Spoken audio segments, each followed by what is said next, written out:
Welcome to the cooler report. I'm going to introduce our new products on my right hand. This is all filters, model number OF85. And we can see the units are made in all by stainless steels and have a switchers at the front. You can operate the machine to exchange your oils. And also they do have filter indicators to showing you this is working. And you can see all the pipes connections. And this cap, when you opened it, you see we're having the manufacturer offer the filters, filter papers, and the pipes connections, and also all the things details here. And when we turn around the units, we can see they do having the sanitation information right here.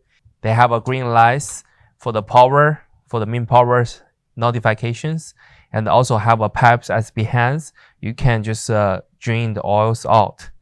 And they also we're having the standard 110 plugs right here. On the side of the machines, we have a pump reset. They have a caps covers it. You need to using the screw, the cross screwdrivers to open it. Let me give you the dimensions. For the units, almost about like a 16 inches wide. And front to the behinds, they are about like a 28.5 inches. And the height of the units about like a 21 3/4 inches height. This will be the all demonstration information about the products. If you have more questions, feel free to contact with us. Thank you.